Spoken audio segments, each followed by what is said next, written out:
Hallo, goeienaand, welkom by Fokus. Ek is Lenet Fransis Puren. Ons verskuif nou ons aandag na die Weskaap, waar vernietigende brande groot verwoesting in dele van Kaapstad en omgewing saai.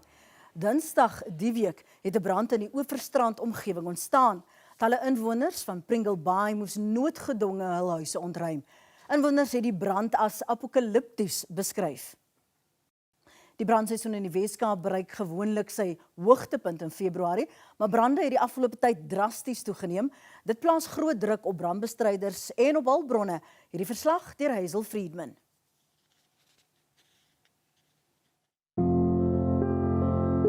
Renée Bruwer en haar ouers het vir 5 jaar in die prentjie mooi Glenmarine woonbuurt tussen Simonstad en Glencan in Kaapstad gewoon. Hulle huidige huis is in 2015 beskadig in 'n vernietigende brand wat groot skade in die omgewing aangerig het. Sy was bewus van die gevaar van brande.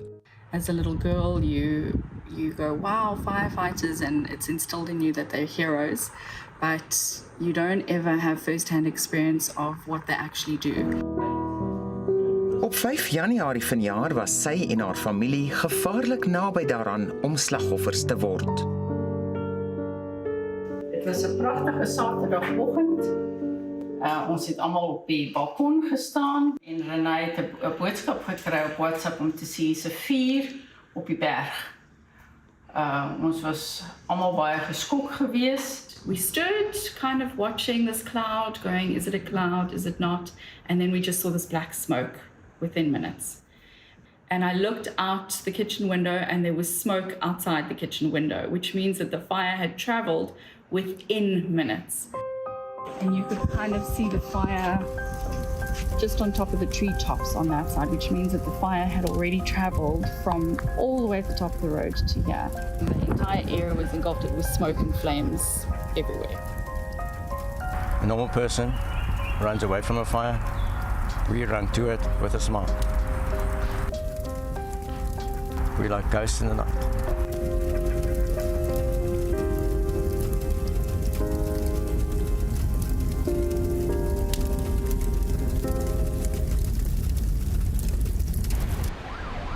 In Desember verlede jaar is 'n rekordgetal brande in die Kaapse Skiereiland aangemeld, veral in Simonstad en omliggende gebiede. Daar was 'n toename van 30% in brande in vergelyking met 2022. Sedert die begin van Desember verlede jaar het die stad R15 miljoen van sy R16 miljoen begroting bestee aan brandbestryding. En sy hulpbronne van 4 uitkykvliegtuie, 8 helikopters en 2300 brandbestryders word tot breekpunt gestrek. Verlede jaar was ons gelukkig, dit was 'n stiller seisoen in vergelyking en ons het vir mekaar gesê ons verwag bietjie 'n rowwer seisoen hierdie jaar, maar dit was moeilik want ons het meer weggolbrande gehad as wat ons verwag het. Ons het 837 brande gehad buite die stad. Die stad het seker so 3000 brande gehad. Dit is vir Desember tot middel Januarie. Op 19 Desember het 'n brand aan die berghange van Simonstad uitgebreek. Dit het vinnig versprei na 2 woonbuurte, Ocean View en Scarborough, 13 km daarvandaan. Terselfdertyd het 'n tweede brand ontstaan langs die Glencan hoofweg tussen Simonstad en Vishoek. Die vlamme was gou op galop op pad na die weelderige landgoed Stonehaven in Noordhoek en talle inwoners moes hulle huise ontruim. It's really scary. I think you underestimate how big the flames get. Think that the fire department is going to be able to stand in the way, and it's just too big. So they spend a lot of time just trying to control the direction, but they can't, at that size, they can't put the fire out. Oor die 5 dae wat gevolg het 300 lede van die stad se nooddienste die brande bestry. Hulle is bygestaan deur spanne vrywilligers, uitkykvliegtuie en 5 helikopters wat die vlamme met water gebombardeer het. Die situasie is nou 'n bietjie beter as wat dit gister gelyk het. Die wind het 'n bietjie gaan lê vir ons. Die helikopters is vroeg vanoggend so voor 5:50 al in die lug al om waterbomb die inaccessible areas. Well, we've had to deploy resources from all 3 of our standby quarters. We've pulled in our volunteer wildfire services, working on fire. We've made use of helicopters, spotters and bomber planes, and we've had to use all of those resources simultaneously multiple times. Ons het ook 'n kombinasie van helikopters sodat wanneer die wind te kwaai raak, dan gaan die een klomp roep jy hulle terug en dan stoot jy ander helikopters in wat natuurlik weer duurder is, maar aan die einde van die dag kyk jy lewensgewys en kyk jy hoe jy eiendom kan beskerm. Hoewel baie diere hierdie keer omgekom het, is niemand dood of enige eiendom beskadig nie. Anders as in die vernietigende brand van 2015 in Simonstad. As jy kyk wat 2015 gebeur het en wat nou gebeur, 2015 is daar baie skade aan eiendom aangerig en daar was baie beserings. Dit was regtig, dit was die baie groot nadeel van 2015. So ons voorbereiding werk en ons moet net aanhou daarmee en ons strategie werk. So ek is baie gemaklik met wat ons in plek gesit het. Maar daar was nie ruskans vir die uitgeputte brandbestryders nie. Op Kersdag het verskeie brande deur die digbewoonde nedersettings versprei. Dis aangevuur deur die hoë temperature en sterk wind. I couldn't save anything. I just grabbed my children and I ran out of the house. And because of the wind was blowing so strong, the fire it spread very fast. Maar wat is die oorsaak van die brande? 3% het natuurlike oorsake. Nalatigheid is die oorsaak van 72% en brandstigting word vermoed in 25% van die brande. One part of the triangle, oxygen. Fire needs oxygen to burn. The one will be fuel, your forests, housing, whatever. And the other one is heat. It does not have to be flames. There's heat coming off from the stompie and extra heat from the tar possibly, all right? You've got the breeze of the cars going past plus the breeze of the wind itself. So there you've got the oxygen coming in for the breeze. And the fuel is the dry grass around it. You've got your triangle. Now you've got a fire. For example, braais as well. People are not putting them out properly. The winds are strong. It's blowing the coals. Illegal fires around the mountainside. People just plain causing nonsense. The way in which the fire is set seems to indicate somebody who has an understanding of how wildfires or veld fires behaves. Ons doen baie opleiding nou in gemeenskappe om hulle bewus te maak van die gevare van brande ensovoorts. Die mense wat dit met opset doen, is iets wat die reg mee moet handel. Dan is daar ander faktore soos uitheemse plante. Ons het 'n program waar ons uitheemse plante uithaal. Maar dit is 'n begrotingsitem en ons hoop ons kan meer doen want dit is ook 'n werkskepingsitem, maar jy gaan nooit genoeg geld hê om alles uit te haal nie. So dis maar iets waaraan jy groei en iets waaraan jy bou elke jaar. Bly ingeskakel net hierna deel 2 van Hazel Friedman se verslag en sy praat met brandbestryders en vrywilligers oor die brande in Kaapstad. Bly by ons.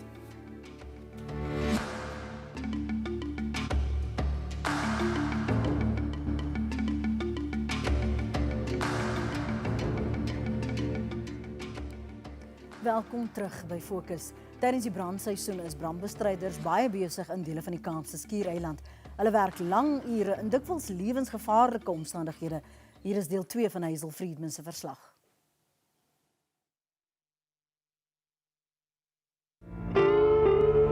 Die brandbestryders is ongetwyfeld die helde van hierdie brande, veral ook die vrywilligers wat hulle lewens waag om alle gemeenskappe te beskerm en dit sonder betaling, as ook dikwels sonder erkenning. Die ure wat hulle insit, hulle werk die hele nag. Die volgende oggend moet hulle opstaan en hulle moet weer terug by hulle eie werk wees. Ons vergeet daarvan. Hulle moet net hier wees en ons verwag dit net van hulle. Daar's geen dankbaarheid nie. Iemand het 'n geweldige groot rol gespeel, soos wat hy wel doen met vure. Nou staan kyk en nader aan te begin uitbrand, maar die helikopters het die hele lot laat gebeur. Toe begin ons agterkom mense, ander mense ook betrokke. Hulle is wat ons noem in Engels volunteers. En hulle doen 'n wonderlike werk. Hulle doen 'n fantastiese werk. Almal volunteers, hulle kry nie 'n sent vir wat hulle doen nie. Hulle doen dit uit hulle vrye wil en hulle die gereedskap wat nodig is. Hulle werk as 'n span, hulle het spanleiers, hulle het voertuie. Hulle is heeltemal gegeer om alles te doen wat hulle kan. En hulle werk nie van onder af nie. Hulle gaan op en hulle blus die vuur bo by die vuur. We were standing outside on our deck and we had the fire crew with us watching the fire and waiting to make that decision if we had to evacuate or not. and the heat was unbearable. And then I realized we have crews that have been fighting the fire since 9 o'clock in the morning. They're wearing full gear. If we're dying of the heat just standing on the deck watching the fire, they must be going through something we can't explain unless you are a firefighter yourself. Hulle oë is bloedrooi. Die gesigte is vol as. Maar hulle glimlag en hulle klap hulle hande.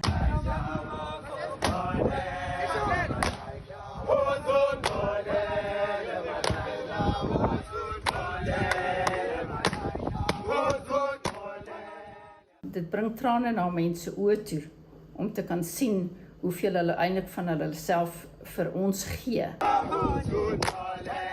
In Januarie is Renay Brewer se huis in Glenmarine omskep in 'n bevels- en noodledigingsentrum vir die vrywillige brandbestrydingsdienste wat die brande bokant haar huis probeer blus het. Die gesin het gereed gestaan om hulle huis enige oomblik te ontruim.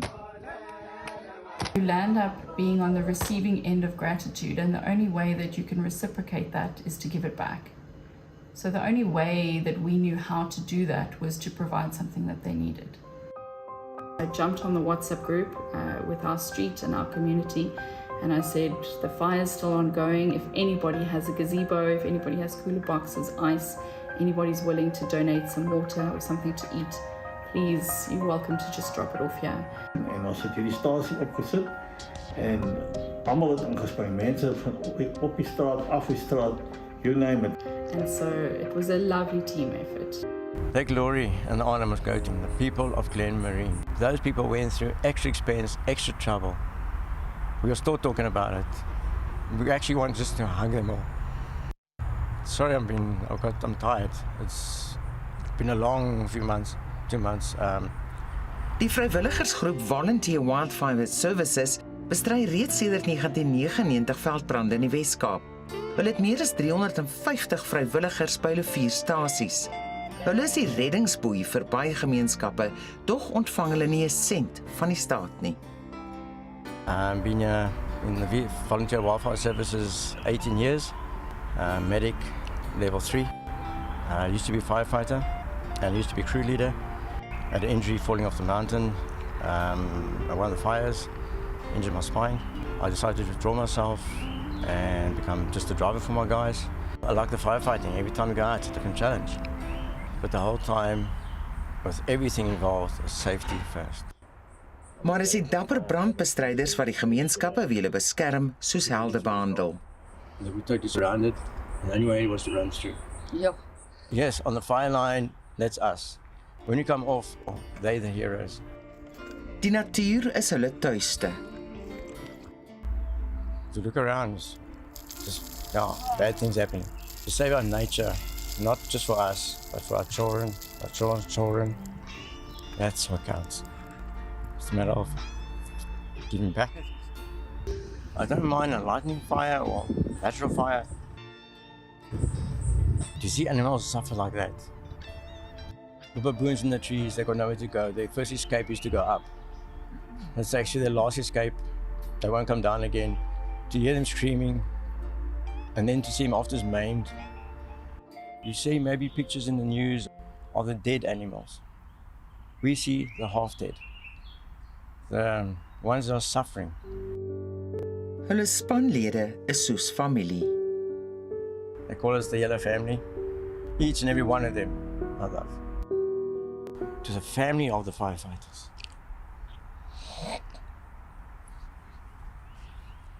I want to thank them for lending their loved ones to do what we do best.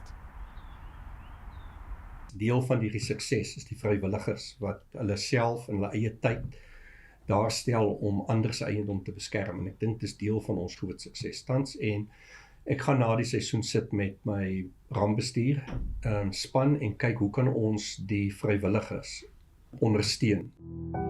We definitely need support. Just to get our fuel. Before, sometimes we used to run out. We used to take out our own pockets just to put fuel in to get to the fires. Our tools break a lot. Our vehicles need a lot of repairs. Our uniforms.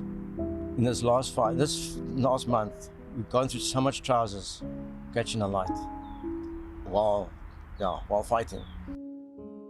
We've never had something like this so often, such a start of the season. But again, I'm proud of my guys. I don't want to get paid. I'm being paid with love and affection from our team, from the people of the community. Onbaatsigtige diens wat lewens red. Baie dankie vir die saamkyk vanaand. Onthou al die Fokus uitsendings is steeds op YouTube beskikbaar. Soek net onder Fokus SABC en die datum van die uitsending. En volgende week Vrydag aand sal ons weer om 8:30 uit op SABC 2 en om 6 op DTT. Ons groet dan tot volgende Vrydag aand. Ons hoop 'n lekker naweek. Totsiens.